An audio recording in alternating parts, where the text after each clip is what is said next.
Alors les amis, nouvelle vidéo, on se retrouve aujourd'hui pour parler de Dani Alves. Dani Alves, la légende du FC Barcelone, pourquoi je vous en parle? Eh bien, alors que le Barça va écarter son arrivée il y a encore quelques heures, finalement Xavi, qui a quand même pas mal de pouvoir désormais dans le secrétariat technique, c'est-à-dire les recrues, et évidemment pas mal de poids lorsqu'il discute avec Matteo Alemany, eh bien le cas Dani Alves, alors qu'il avait été écarté à prime abord par le FC Barcelone, et finalement, eh bien, on apprend aujourd'hui, enfin au moment où je vous sors la vidéo, que Dani Alves devrait revenir à Barcelone assez rapidement. On parle évidemment soit du mois de janvier, avec évidemment un salaire très très bas. On parle de quelques centaines de milliers d'euros par an. On parle même de 200 000 euros net annuels. Donc au niveau du salaire, franchement, c'est assez bas, c'est plutôt positif.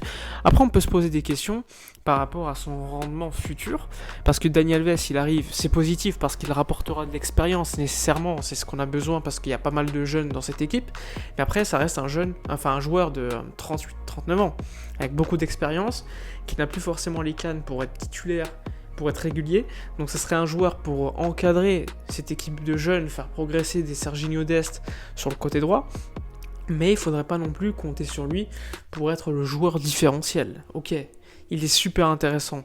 Ça fait longtemps qu'on ne l'a pas encore vu jouer à haut niveau, parce qu'il jouait quand même dans le championnat brésilien.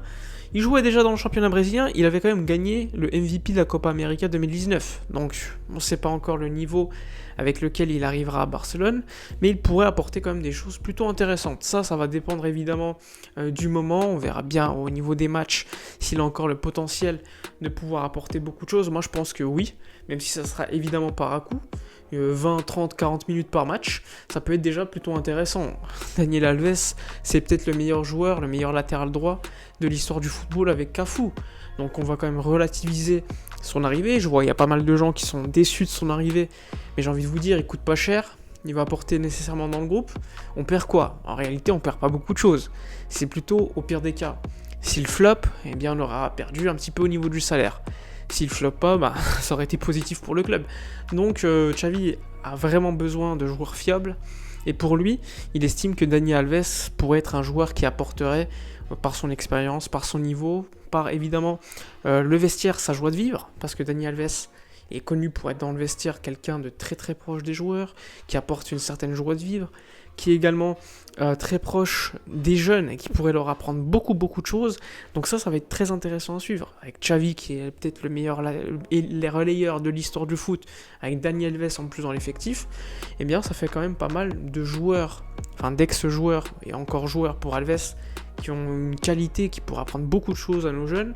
Donc de ce point-là, on peut pas se plaindre.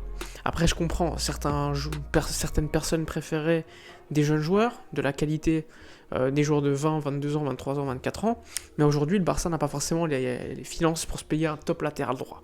Donc on va quand même relativiser. Et évidemment, le fair play de la Liga qui surveillera cette opération. Le Barça a encore quand même quelques millions à pouvoir dépenser lors du mercato d'hiver. Il viendra en hiver et pas avant, tout simplement parce qu'il a résout son contrat avec le club de Sao Paulo en août. Et quand tu résous ton contrat alors que tu as été déjà enregistré pour participer à une compétition, donc le championnat brésilien, et bien même si il faudra attendre le prochain mercato. C'est pas comme si c'était un joueur libre, même si en réalité il l'est.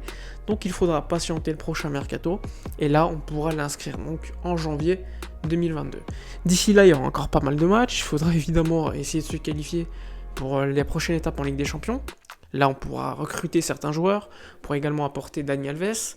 Il y aura quand même, à mon avis, quelque chose d'intéressant. On se rappelle tous de Davids en 2003-2004, qui arrive alors que le Barça est franchement en difficulté en championnat. Finalement, le Barça termine deuxième. Est-ce qu'on peut espérer la même chose avec Dani Alves? Pourquoi pas? Même si évidemment Alves, à son âge, attention, je dis pas que c'est, il va tout changer. Non, je dis pas ça. Mais ça pourrait être quelque chose de très important quand même dans la vie du groupe, dans la vie également sur le terrain. Ça va être très intéressant de voir s'il a encore le niveau. En tout cas, moi je suis excité. Le départ de Daniel Alves, pour moi, avait été trop tôt. Il avait été mal géré. On savait que c'était à cause des mauvaises relations entre Bartomeu et lui-même. Il devait partir déjà en 2014-2015, il était resté. On avait gagné le triplé, donc il avait dit bon bah je reste. Il est resté un an de plus et ensuite il est parti.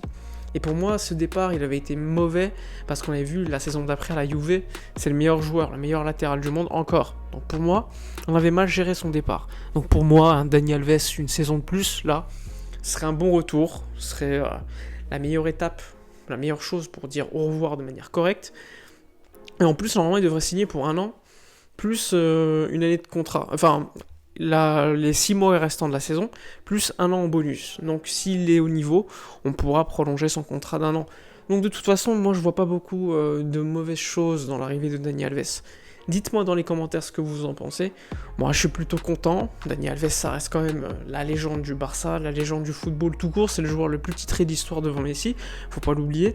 Et je pense qu'il va arriver avec beaucoup d'ambition, parce qu'Alves, ça reste un joueur très ambitieux, qui veut jouer Qatar 2022, la Coupe du Monde au Brésil. Donc il voudra forcément jouer. Et il voudra forcément avoir un niveau super intéressant. Et puis, de toute façon, la vision du jeu, la qualité technique, ça se perd pas. Peut-être qu'au niveau physique, oui, mais je pense qu'un Alves aura toujours cette qualité que d'autres n'ont pas. Faut pas oublier que Alves, pour moi, c'était le meilleur ami de Messi sur le terrain. Ça a été donc officialisé ce soir. Daniel Alves a signé au Barça pour 6 mois avec 1 an en option. Donc si les parties sont d'accord, eh bien Daniel Alves pourrait rester potentiellement jusqu'à juin 2023. Enfin, bref, dites-moi dans les commentaires votre avis. N'oubliez pas de liker, commenter, partager. Abonnez-vous à la chaîne. Moi je vous dis à la prochaine et d'ici là, comme d'habitude, portez-vous bien.